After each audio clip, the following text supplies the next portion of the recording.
Mississippi, he's not a one-man team.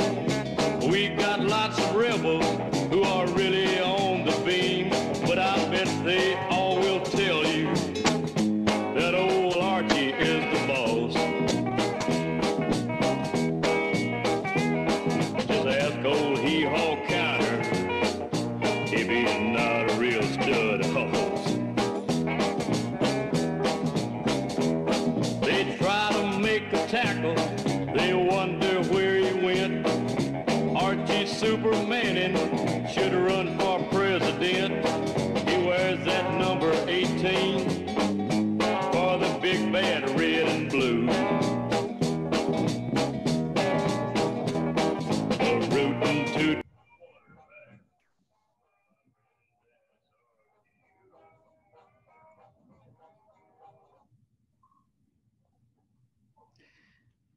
Hi, everyone. My name is Michelle Alexander. Really happy to be here with all of you today.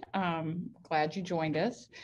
I'm Michelle Alexander. I'm the member of the Mississippi Today business team. So we are really happy to have this special conversation today between our beloved sports columnist, Rick Cleveland, and of course, Archie Manning, who's taken time out of his day to join us. So conversations that like the one we're having today are a special part, kind of in addition to our normal daily coverage of politics, health, all of the different things we do, justice, government, and of course, sports. So this is a little special conversation that we want to offer to our supporters. Many of you here on the Zoom call today are financial supporters of Mississippi Today. So you allow us to continue to bring coverage to our entire state that's much needed. So this is a special offering for you. I hope you really enjoy it. And I'm going to turn it over to Rick and his dear friend, Archie Manning. So thank you. Hey, Arch, how you doing? I'm doing good, Rick. Glad to be with you, pal. You too. We've only been doing this interview process for about 50 years now. We ought to have it down pat by now. We should have it down. That song, that goes over 50. So it's been a long time. Have you heard it lately?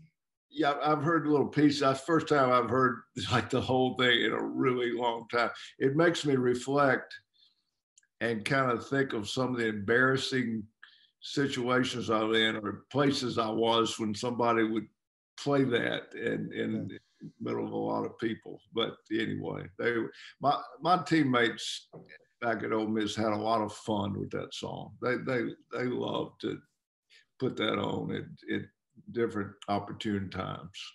I bet. I can imagine Skipper and Van Deventer and some of the things they might have done with that song. Hey, Arch, you're coming to us from your new home, right? You and Olivia just moved after how many years?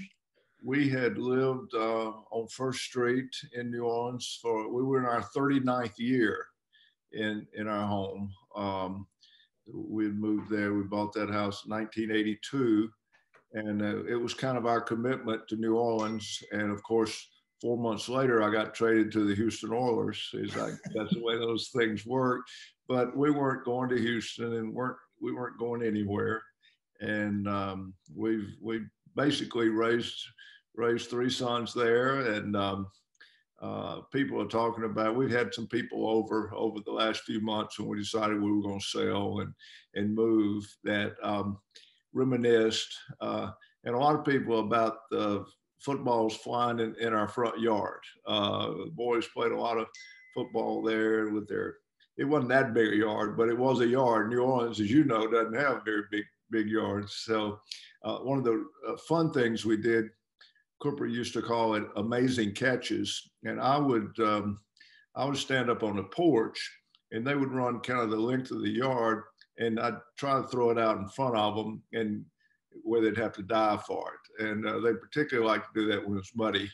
Libby wasn't real happy when they'd come in the house after that. But anyway, a lot of good memories. Yeah, I've seen those home videos. It's amazing. You could tell even at a young age they were athletic. I want to talk a little bit about some of the things that are going on right now, and one of them being the College World Series. And Arch, a lot of people might not remember that you played in it. Well, we're talking about over 50 years, so I'm sure a lot of people don't remember or never knew. But I think about it, I reflect on it a lot, especially when it comes around every year, because I think it's a great event. It was one of the biggest thrills in my athletic life, was to get to play in the College World Series. I grew up playing baseball in Drew, Mississippi. When I went to Ole Miss, Coach Swayze was kind of the football recruiter, but as people remember, was the head baseball coach for years and years and years at Ole Miss. And I wanted to play baseball also.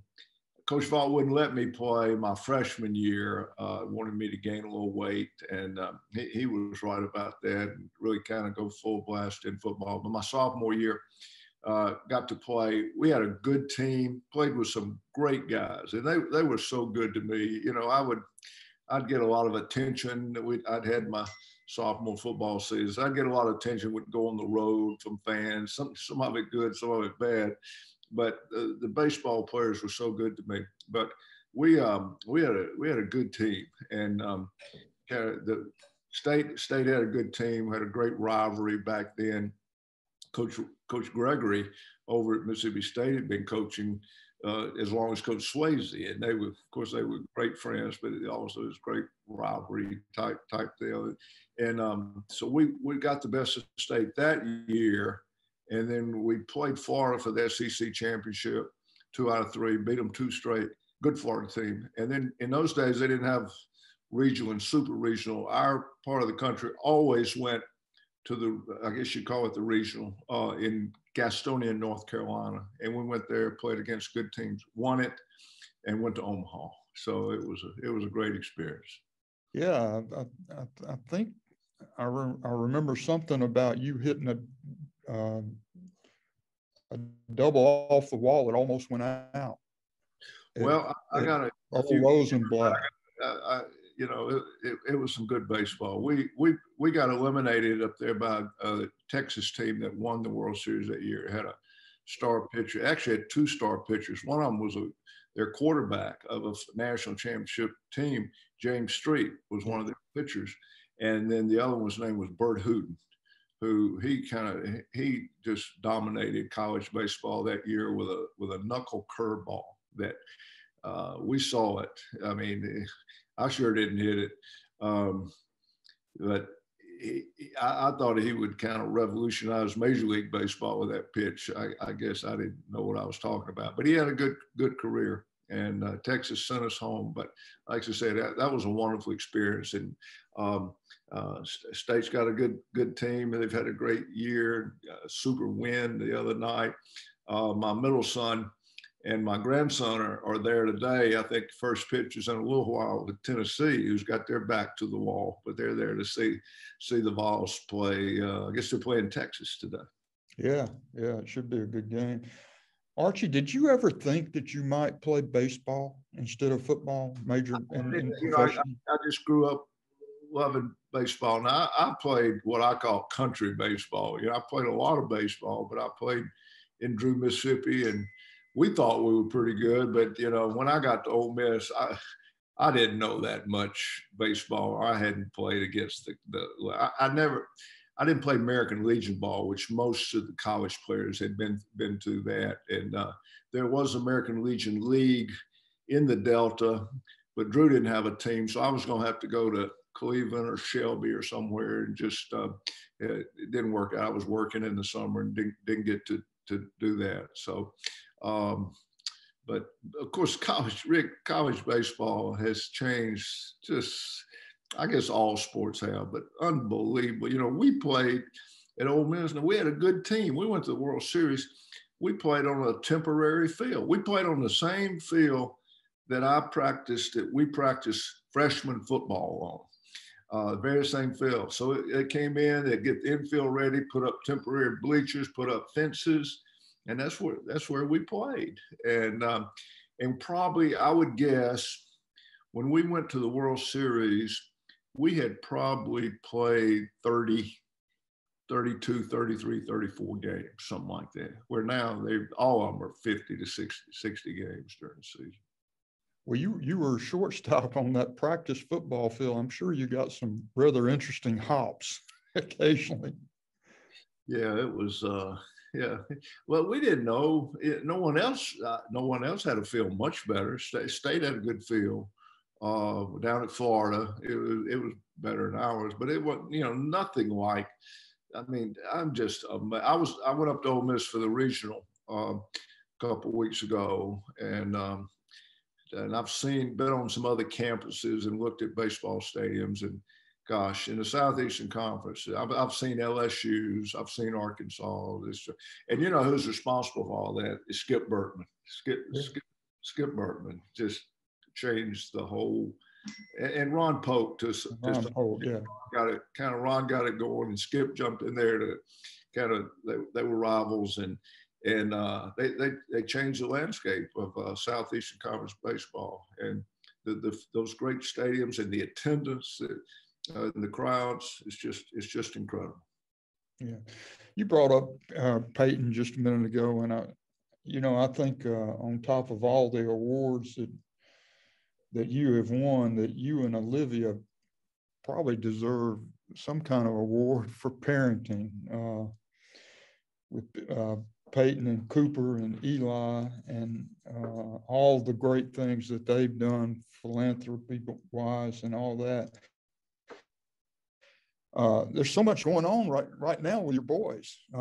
Peyton and Cooper start a new TV show tonight, prime time, NBC. Tell us a little bit about that. Yeah, they're excited about that. And I'm not sure how it really got going. Peyton, of course, that series that he did started 2 years ago. That wound up being Peyton Places. It was with NFL Films, and basically it was to celebrate the 100th year of pro football. So the NFL asked Peyton if he would host this show and go, and he loved that because he is, out of my three boys, I'd say he's more of a historian than anyone else, and loved going around and doing shows, not only with a lot of former players and coaches and people, but just about the history of the game. But he's kind of grown with that and kind of has his own production company now. And that was one of the things, I'm old enough to remember the College Quiz Bowl back in the 60s. Alan London was the MC, who is Betty White's husband. It was Betty White, so Betty White's still living. But it was a popular show. And so I guess someone came to Peyton about trying to reboot it, as they say. And so it was a lot of interest there. He wanted Cooper involved, maybe as kind of a co-host. But it looked like the pandemic was going to kind of throw a rod in the plans. But they went through it in spite of the pandemic. There was a story out today. It's pretty interesting. Just everything they had to go through to get this thing done and get those students off these campuses to LA and getting to go to a place like LA, but they isolate them in their rooms, wouldn't let them come because of the pandemic, and they get the shows done. So I hope that people like it and successful. I know Peyton and Eli had a good time together. They said the students were just outstanding. So they bought in, and Capital One sponsors so many things in sports and bowl games as a sponsor. It is really some good scholarship money there for these kids. But they wanted to have a live audience. I think that was where Cooper was going to get involved. They were going to have parents there. They didn't get to do that. They were even going to maybe have a famous alum as part of the team. And some of those things they get to do. So I think they made the best of it. Hopefully people will enjoy it. 9 o'clock NBC, right? We say 9 o'clock Central Time. Yeah. And then following in with the things that are going on with them, Peyton goes into the Pro Football Hall of Fame this summer. I mean, I know it was a given, and we all knew that he would go in the first the first time he's eligible, but still, Pro Football Hall of Fame. Yeah, and Peyton doesn't like that it was a given. You know, he's super excited about it, and we're all looking forward to it. We all feel just really blessed and grateful that he's able to do that. That he was able to have the career he had, and stay healthy through most of his career, and even after he had to change teams, which he really didn't want to, things went good. So. And you know, it's I think it's going to be special for so many people. We got some other Mississippians, and a lot of it. Peyton has a teammate, and some guys from Denver, and Indianapolis, and so forth, because they didn't have it last year. Last year was the 100th year, and they had a kind of a loaded class or an extra class. They didn't get to go in. So this year, it's going to be about 27 people over two different days going in, and some of them are. Peyton's so excited about, like Edrin James, his teammate was from last year's going in. A guy named Steve Hutchison, he played numerous Pro Bowls with. Alan Faneca's in his class, Drew Pearson, John Lynch, one of his best friends. So we're looking forward to getting to Canton and being a part of that. And there's more. Eli just took a job with the New York Giants. I saw something that I had to laugh about. He says it's the first time he's ever had an office. What he said. So, yeah, the Giants, Eli loved his time with the New York Giants. They love the New York area. And I don't go around bragging on my kids, but I was really proud of Eli that he retired when he did. He could have gone to some other teams and maybe, tried it and got stretched out another couple of years. But I think he made a good decision, especially in lieu of the pandemic and so forth. But a big part of it was retiring a Giant and not playing for another team. And that organization was good to him. I hope he was good for the organization, and they want him to still be part of it. So that's I think. Yeah, well, obviously he was good for the organization, because they're going to retire his number on September 26th. And some. I grew up, and you know this about me. I grew up liking the New York Giants because my dad liked the New York Giants, and people, the older group in Mississippi knows why we like the Giants, because of Charlie Connolly and others, Jimmy Patton and others through the years. And I may mention we lost just a wonderful lady the other day in Perry Ann Connolly. She was so special. But yeah, I was. It just thrilled me that Eli got to play for the New York Giants and had a long career there. And to have his number retired is really a great honor. How many Giants have the number retired? I should check it. I've seen it up there. It's two things. They have a ring of honor. He's going into that the same day, but they have a ring of honor, and then they have retired jerseys. And I don't know the number, but it's a little more than some places. Some places just don't do that as much, but maybe 7 or 8. I would think so.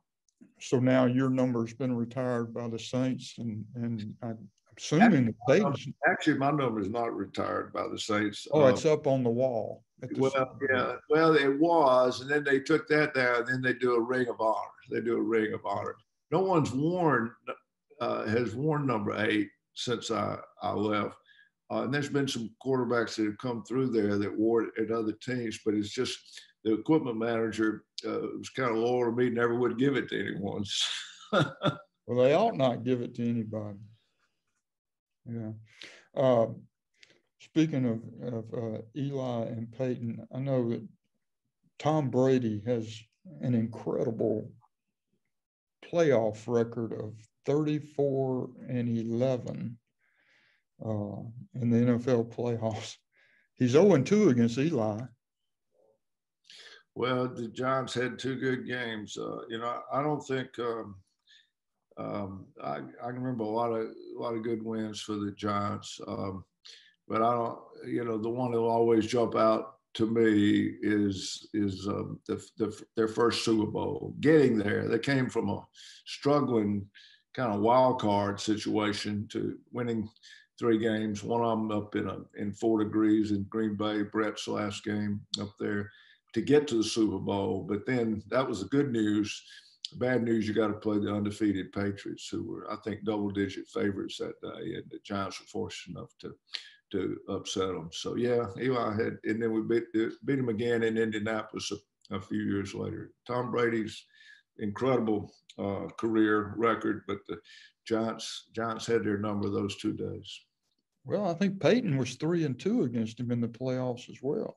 Yeah, 3-1 in championship games. Patriots' first championship game in New England, the Patriots went on and won a Super Bowl. But then the next 3, I guess in Peyton's career, I think the game that will always stand out to me now, beating the Bears in the Super Bowl in the rain but to get to there, they had to come from behind and beat the Patriots in Indianapolis in a championship game.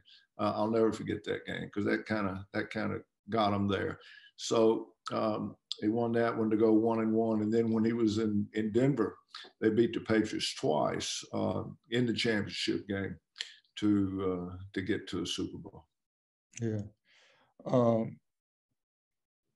I wanted to talk to you a little bit. We talked about your sons, and I want to talk to you about your grandson a little bit, Arch, your namesake, #1 quarterback prospect in the nation. I understand he's taking a lot of college visits these days. Talk a little bit about that, Arch.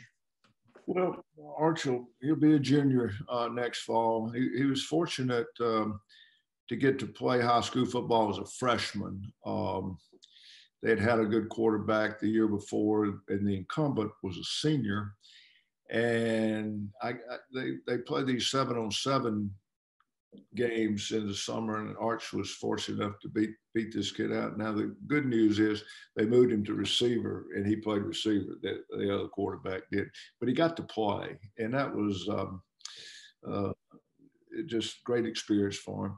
And he had an outstanding receiver, a senior kid who was getting recruited a little bit. And he'll be playing for Dartmouth next year. Bright kid playing in the Ivy League. That was a big plus. So he got experience his freshman year, even though I think all high school players throughout the country probably had a hard time last year. But at least Newman did get in. And they had, in Louisiana, they played 8 games. Now, they had no spring practice, no 7-on-7. It worked out. Their workouts had to be on their own. But again, he got to play another year and had pretty good receivers. And I guess they got beat in the semifinals in the second playoff game. So he's had 2 years. And Rick, the landscape of recruiting has totally changed since my other boys went through it. All 3 of them went through it. Here he is going into his junior year, and recruiting has kind of been on the table since he was an 8th grader. Back with Cooper, Peyton, and Eli, recruiting didn't even come up until their junior year, almost to the end of their junior year. You start getting letters from people, and it went all the way to, most people didn't commit to the week for signing date in February. Now, you see kids committing in 9th grade, 10th grade, early, and so forth. Just everything about it has changed. But Cooper I think Cooper's really done a good job of kind of curtailing a lot of that when Arch was a freshman, let him just get his feet wet. But now you've got to address it. So then the pandemic made it where he couldn't meet coaches, and they couldn't come by school like they do. They couldn't come to spring practice and so forth. Everything's been Zoom. But they did open it up in June to make visits. So he and his family, his mother, dad, brother, I don't think May, his sister's gone on either, but they've been on some trips this month. Got one more to go to visit some campuses, get the feel of what this thing's all about, meet the coaches in person and meet a lot of players, other recruits and that type of thing. So good experience for him. Does he ask you much about? I don't stick my nose in. I just don't think I tried to. I hope I did the right thing when my boys were going through it, and just be supportive and be there. It's always going to be their decision. But I don't know, as a grandfather, I'm just kind of kicked back. When he talks to me a little bit about it. He doesn't ask my opinion, but he likes to tell me things and about maybe who he met and what he thinks about certain coaches. Or he knows his stuff. Now he knows the coaches, he knows their background, he knows the players, he knows quarterbacks throughout the country, and he knows other recruits. So he's doing his homework. You know, I remember when he was just a little boy wearing glasses and everything. And I remember talking to you about him. You said, he's an athlete. I remember you telling me I think he was a pretty natural athlete. He played baseball like youngsters do, you know, starting 6, 7, 8 years old. He could have always played basketball. And, you know, something that he did that the others, it just wasn't available. Eli did a little bit. He played flag football, which is, I think, wonderful. I think it's just so great for youngsters for, you know, like Little League or like when they first began basketball at age 7, 8, 9, or 10 to play flag football. And he was pretty good at that. I'll say it now. Cooper coached. It was Daddy coached the league. And Cooper must have coached Arch and Hyde about 4 years, and they never lost a game. In flag football. Yeah, you know, I've seen a lot of tape of him from his games at Newman, and I got to tell you, Archie, he reminds me a lot more of you than he does your sons. I mean, he runs like you. He runs. Well, Peyton and Eli weren't runners; they were pocket passers, and it served them well. You know, I think when you're a pocket passer, you need to be a quick decision guy, know what you're doing, where to go with the football. Which I hope they knew how to do that. But Arch, you don't want to get hurt, but it's good to be able to extend the play sometimes, and he's able to do that. Yeah.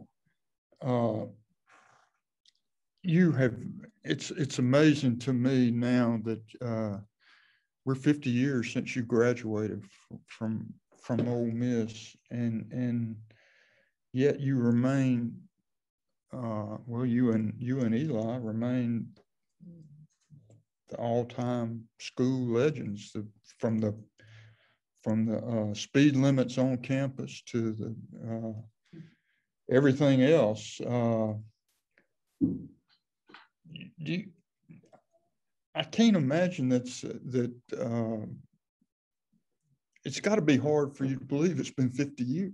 Yeah, a lot of things. 50 years starts coming up, and then it kind of keeps coming. It really began back in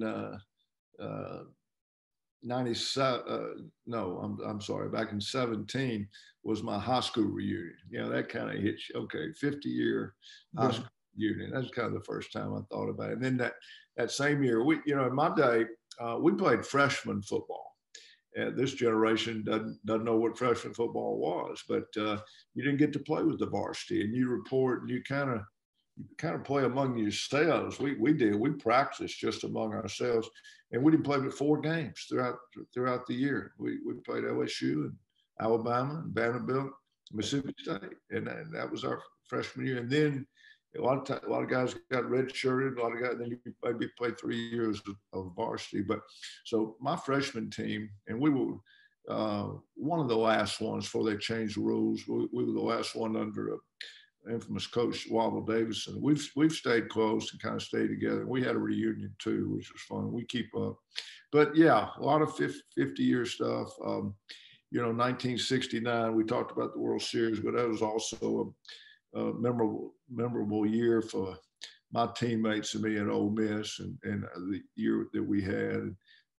That 50 year came about. And then last year, as seniors, that has been 50 years. This year, it came up here in New Orleans, 50 years since I got drafted by the Saints. And so this fall will be 50 years that I was a rookie quarterback with the Saints. So yeah, it is what it is.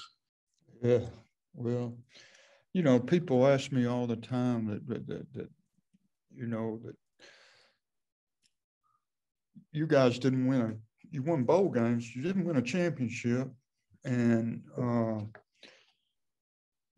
yet your legacy is unparalleled at Ole Miss. And when people ask me why it is, I've always said that I think it's as much for what you've done off the field as for what you did on it, and because of the way you've always conducted yourself and the way you've raised your children, and the philanthropy that you seem to have passed down to your sons. Talk about where did that come from? Well, I just think, first of all, at Ole Miss, I lost my dad after my sophomore year at Ole Miss, and Coach Vaught had a great influence on me. And Coach Vaught, in many ways, and did fill that void. You know, I was all of a sudden getting a lot of recognition, being asked to travel around the country and get awards and be All-American teams and everything. And, you know, I needed a little guidance there. My mother was awesome and great, but, you know, kind of something from a man. Coach Vaught kind of wore that hat, and it was really good to me. I had great teammates who I say they kept me humble in a fun way. But I don't know. My mother and dad, I had my dad long enough and had my mother, you know, they taught me right from wrong and how to act. And but I had just wonderful support. Those were great days at Ole Miss. We didn't win a championship, but I always tell my kids, you live to play in big games. And sure, a Super Bowl is a big game, or an SEC. We didn't have an Atlanta, an SEC championship those days, but we played in big games.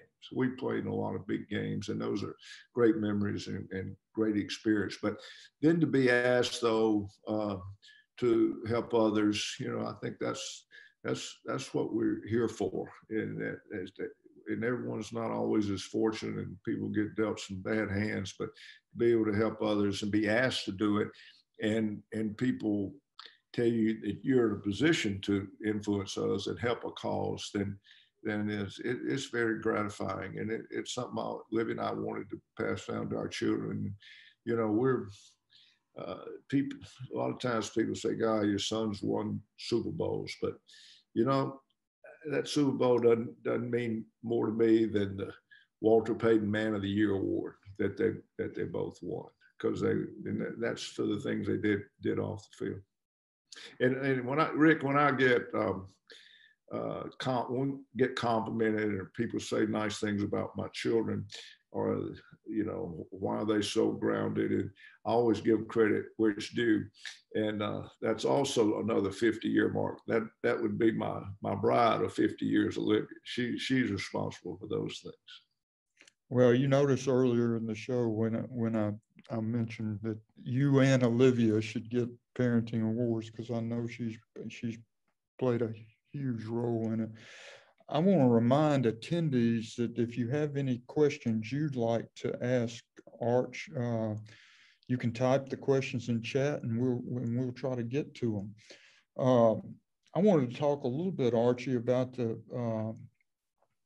some of the things that are going on in athletics these days, particularly college athletics, because I think the landscape is changing big time. And this week's 9-0 decision by the Supreme Court is being hailed as a huge victory for college athletes. I'm not sure it may be that in the long run. I just wondered your thoughts on it. Yeah, I'm curious. I'm fine with it, but I want it to be the benefits that the athletes receive. I want it to be, you know, I've read about things like graduate school scholarship, maybe get paid for an internship, help with computers. I mean, all those things sound great for somebody who who can use that. So I think what we all fear at this would turn into a cash, where you go sign autographs at a car dealership and get paid cash for it. And that'd probably be the quarterback or the star running back that gets to do that. But what about the left guard? And what about the defensive tackle? Are they going to have those opportunities too? So I worry a little bit, and I'm just curious, what the rules are going to be, because I'm not sure that it goes along with another thing that's happening that concerns me, and that's the portal. And where now you could have a situation where a sophomore running back for, say, TCU has a great game against Oklahoma State, and Oklahoma State, I know this would be illegal, but it has happened before. Illegal things have happened in college football, where Oklahoma State could tell this youngster, hey, you need to come run for us next year, and we can, through name, likeness, and image, we can make you a lot of money, and he can go. He can go and be playing for another team next year. So, I'm not sure that's a good thing. So I do say this.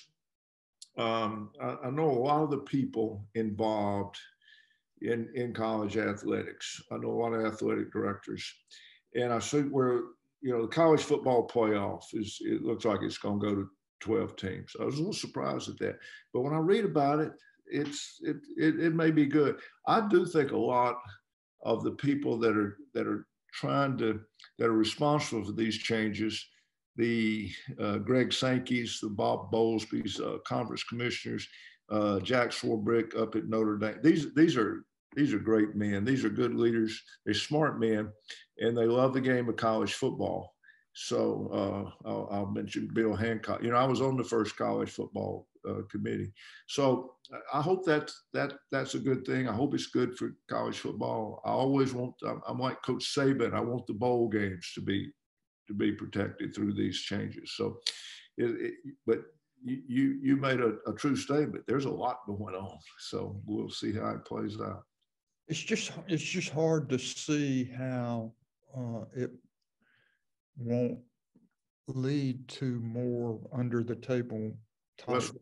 That's what we can't have, and that's what, between the combination. I mean, we got amateur football and we got pro football, and when we talk about pro football, which is a great game, but it's great because it's even greater than it used to be because of a salary cap and free agency. And that's kind of what you're getting in college football now that we've never had. So I don't think we wanted them to be just alike. Yeah, well, our good friend Tim Floyd that I grew up with, and I know you've had a long association with Tim as well. Toward the end of his coaching career in college, the portal thing, he said, made it almost impossible to coach, because the minute you hold a player accountable for whatever, for his grades or for not showing up on time or for not playing defense, the minute you hold them accountable, they'll get their name in the portal and leave.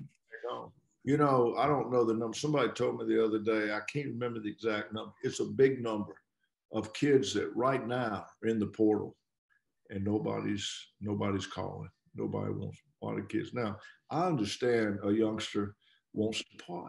He wants to play. You're pretty good in high school and you get recruited, you go somewhere. Well, maybe somebody's better. It happens.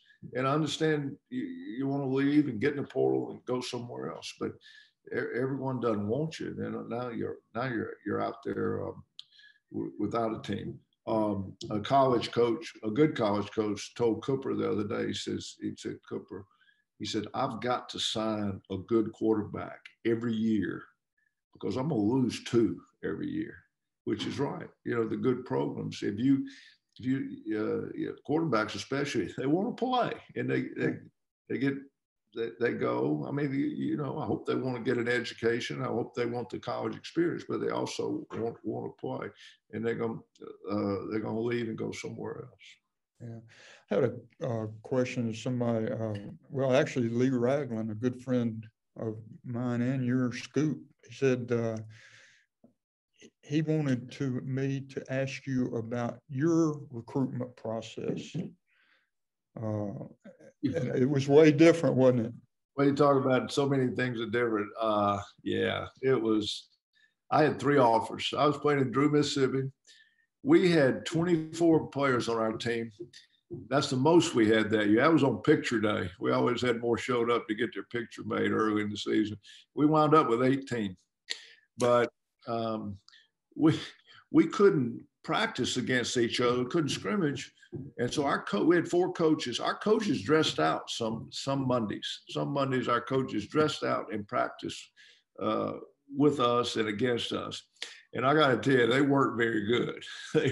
And so it wasn't big time football. So I really felt fortunate to be recruited. I started getting some letters my junior year. First letters I got, as far as college athletics, was about basketball. I played a lot of basketball. The first letter I ever got was from Roy Skinner at Vanderbilt. My mother was from Humboldt, Tennessee, and she said, "That's it.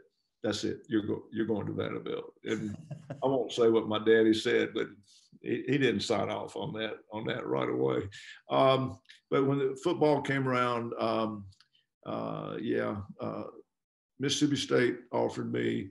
Coach Vaught offered me when I visited Ole Miss, and late in the recruiting, Tulane offered me. Jim Pittman, a Mississippian, was coaching down at Tulane at the time. I really wanted to make a visit. I'd never been to New Orleans, but Coach Vaught put a little pressure on me to go ahead and commit. Because I don't know why, because they already had 7 other quarterbacks that were committed to Ole Miss. But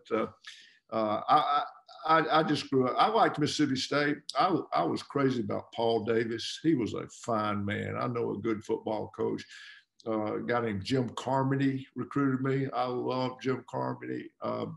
And I liked State, but I just grew up 80 miles from Oxford and watching those great Johnny Vaught quarterback-led teams. You know, Bobby Franklin, Jake Gibbs, Glenn Griffin, Jimmy Weatherly, Perry Lee Dunn.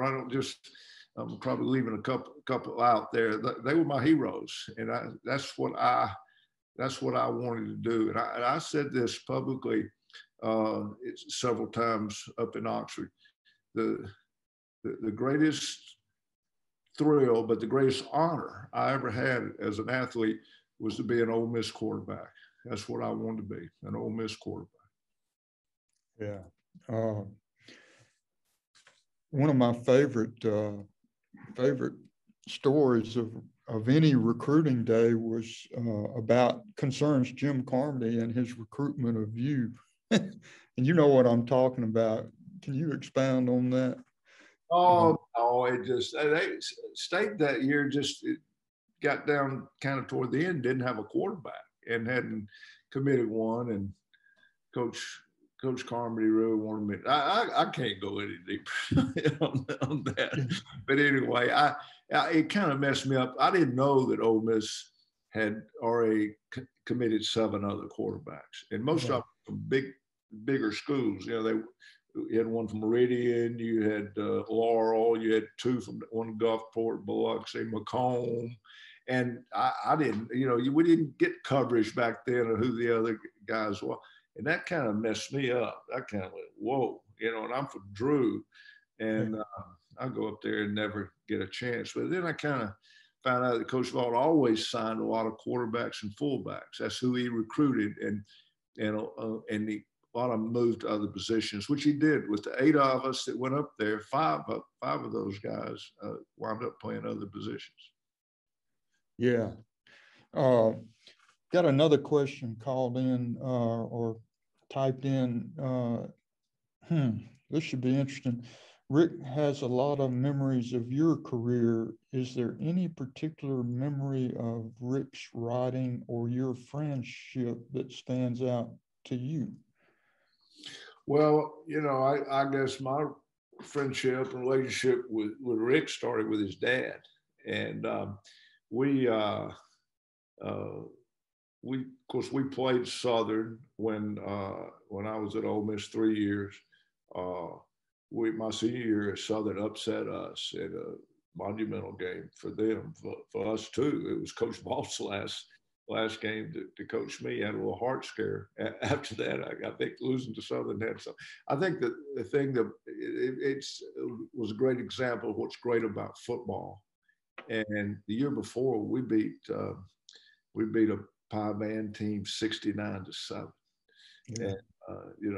And we weren't that much better. Southern was tough. They were physical and tough, but it was just kind of our day. We got to rolling, and we had just won a huge game in Athens. We beat the defending SEC champion in Georgia to go 4-0. So we kind of walking the dog, and that old saying about we're going to roll your helmet out there and win. And Southern just kicked our butt. And it was P.W. Underwood's one of his finest days, heck of a coach, and they had some good players. Willie Heidelberg, we couldn't tackle it. But back to your dad was the SID. I really got to know him better when my rookie year with the New Orleans Saints. We trained in Hattiesburg. We trained in Hattiesburg my first 3 years, I think, and I guess that's where I really met you the first time, and met a lot of great Hattiesburg people during those years. And then I also always spent a lot of time with Ace. I'd started going up to the Magnolia Classic every year, and he was kind of the PR guy and lined up all the interviews at the Classic. So that's, again, we're back to that 50-year thing. It's been that long. I have a memory of something I wrote about you, and it made a lasting impression on me. It was after you had been traded from the Saints to Houston and then to Minnesota, and at the time you were actually the backup to Wade Wilson, and y'all were playing a Thursday night game. Who were you playing? The Skins, Redskins? I would say Redskins. Yeah, it's Redskins, and I remember getting home excited to watch the game and not knowing if you get to play, and then y'all got way behind, and I think they feared for Wade Wilson's life. He was getting sacked so much, and so they bring you in, and boy, you turn back the clock. It was unbelievable. It was like watching you again at Ole Miss, running away from a pass rush and throwing darts, and so I called the paper. I'd already written a column for the next day, and I called them and said, just put that one in storage. I'm going to rewrite. And I wrote a column about your performance that night. And then at 3 o'clock, around mid-afternoon the next day, my phone rings and I pick it up, and instantly I knew it was you from your voice. And you said you'd just like to thank me. And I said, and this was before the internet. Yeah. This was way before the internet. Yeah. we didn't circulate much up in Minneapolis at the Clarion and Ledger back then. So I get the call from you, and you thank me, and I said, well, Archie, how did you know about it? I mean, you're in Minneapolis, and you said, well, my mother got it, and she read it to me word for word, and I just got off the phone with her, and you made her happy. I remember that. I remember you saying that. It's been a long time, buddy. Yeah, a long time ago. Let's see if we have anything else. Here's one. Of your teammates through the years, who was the biggest character you ever played with? I would think Tom Dempsey or Vernon Studdard would be among them. Well, Vernon was one of the biggest characters we had at Ole Miss. He was a good player. He was fast, really fast, and he was kind of Coach Vaught's pet in a way. And but he helped us win some games. He he had a good relationship with Coach Ball. I don't know what that was about. No, I didn't play very long with Demps. He got cut actually after my rookie year. He made his great kick year before I came. He got cut. My first receiver, a guy named Danny Abramowitz, was quite a character. One of the funniest guys. He was from Steubenville, Ohio. Called himself a Pollock from Steubenville, Ohio. He was funny, really funny guy. Good to me. Kind of took me under his wing a little bit. Really good to me. It was a lot of characters in that you run across a lot of them. But I cherish my the teammates I had and the friendships that continued, not only at Ole Miss, but New Orleans and even somewhat in Houston and Minnesota, even though those brief. When Arch was visiting Texas 2 weeks ago, I get a call that night from Earl Campbell. And Earl was on campus that day. They sent me a pic. Earl's in a wheelchair and sent me a picture of he and Arch. And then Earl called me that night. And great teammate, great football player. Oh man, was he? You I had something on my mind and it just escaped me, but I'm gonna come back to it. I was gonna mention the fact that so many of your teammates with the New Orleans Saints in those early years, they were brief acquaintances in a lot of cases. Y'all had a revolving door going. Yeah, we're really, I came, the people that don't remember, the Saints had an expansion team in 1967.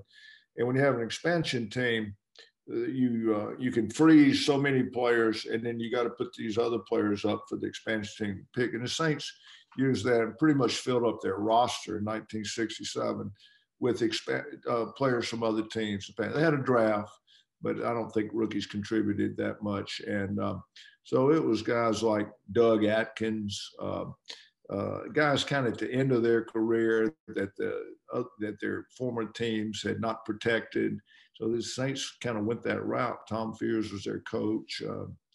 I think Eddie Kayat was on that staff. My first coach, J.D. Roberts, was on that staff at the time. But I mentioned Doug Atkins, Jimmy Taylor, even Paul Hornan was down here. He didn't play much. I think he was injured. Billy Kilmer was a quarterback. Gary Quazzo was one of the quarterbacks. So then 4 years later, or in the fourth year, they fired Tom Fears. J.D. Roberts took over. And they went back to, okay, let's build this team like other people are doing it through the draft. And so there was still some of those expansion guys are there, but not for long. But it was just, it was constantly just new players coming in. We would pick up, we would wait till the cuts came in at the end, and in the really good teams like the Cowboys and even in our division, the Rams and the 49ers, we'd pick up their players, the ones they would cut. So it was definitely a revolving door. A lot of stories. I remember one you told me about the tight end. Back then, a lot of the plays came in from the sidelines with the tight end, and the guy came in and gave you the play, and you said, "Well, who are you?" I got, you have a habit as a quarterback. You get in the huddle, and you're calling a play, and you kind of, especially maybe it's a pass route that should feature this guy, you kind of eye him, as you look around the huddle, you kind of eye him. And I looked at this guy and I said to myself, I've never seen this guy before in my life. He was number 88. And I changed the play because I didn't want to call a play that featured someone that I never thrown to him before. I'd never seen him before, but he'd been picked up the day before and they put him in the, I had to go to the sideline. And I said, "Who's 88? We just picked him up from the Packers yesterday." So yeah, you can't really make that kind of stuff up.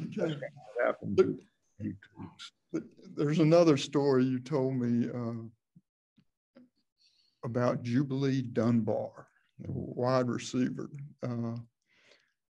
I remember on one team, y'all had D'Artagnan Martin and Jubilee Dunbar, but you had one great Jubilee Dunbar story.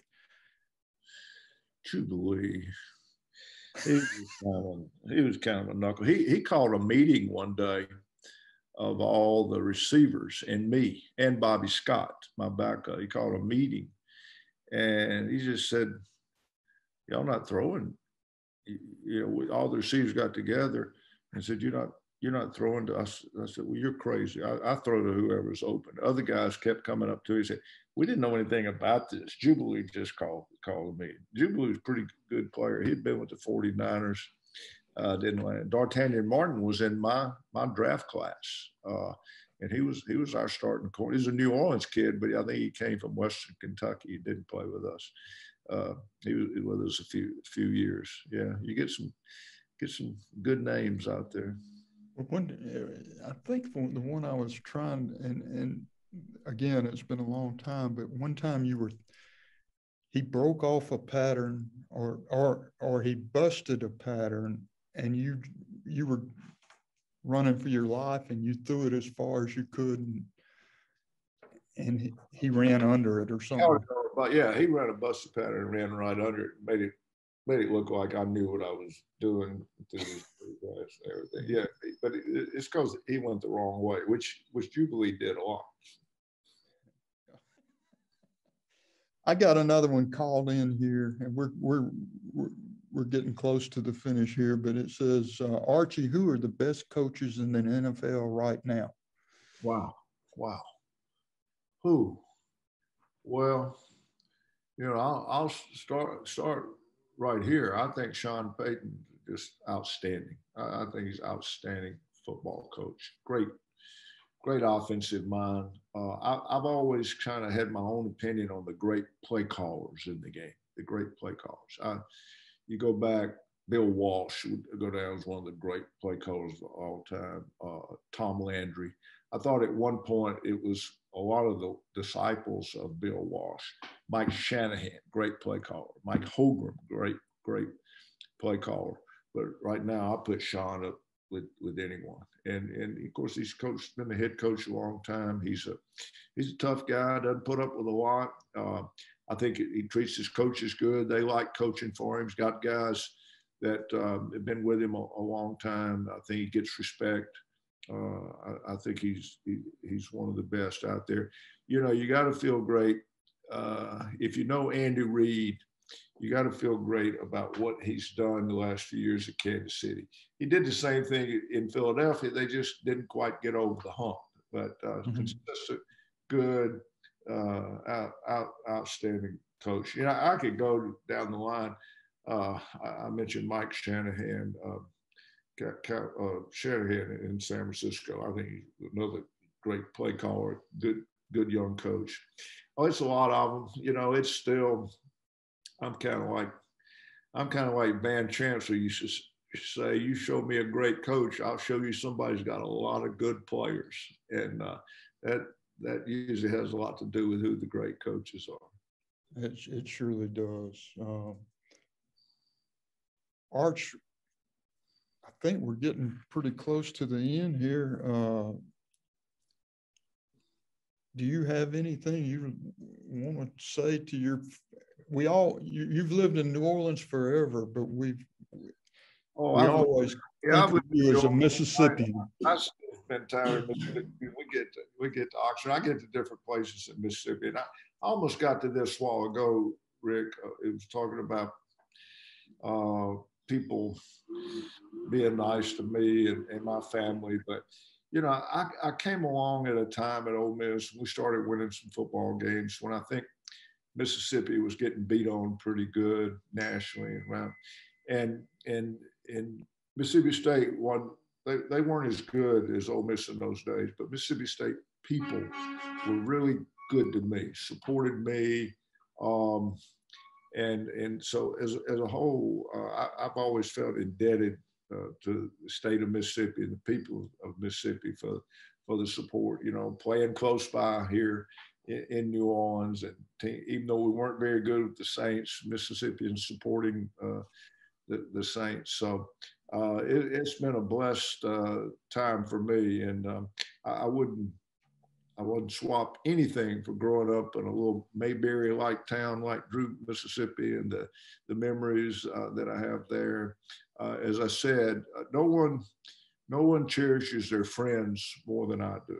I cherish my friends. I've been so blessed to have just hundreds and hundreds of what I consider great friends. So I feel very lucky.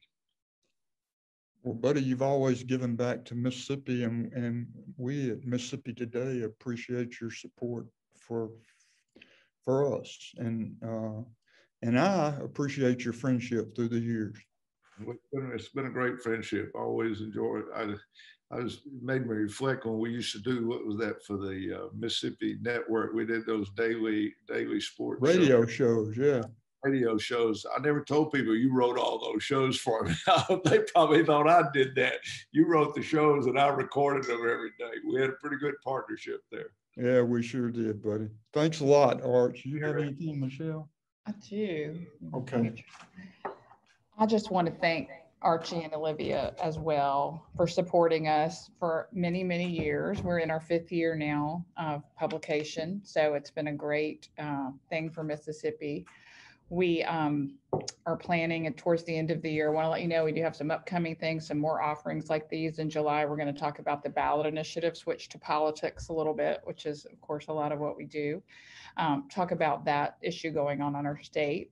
And then later on in the year, we're going to have a glimpse into our newsroom here for a lot of our supporters. Our reporters are all back in the office for the most part, except when they're out in the field. So it's exciting to see the newsroom energy revitalized. And towards the end of the year, we're hoping to plan an in-person gathering to celebrate our 5th year. So thanks to all of you for being inside the huddle with us. Thank you, Archie and Olivia, for always supporting us. And please tell your friends and family about Mississippi Today, because we report to you after all, and we want to make sure that you're engaged with us. So thank you, and we'll keep in touch. Thanks a lot. Thanks, Arch. Bye. Thank y'all.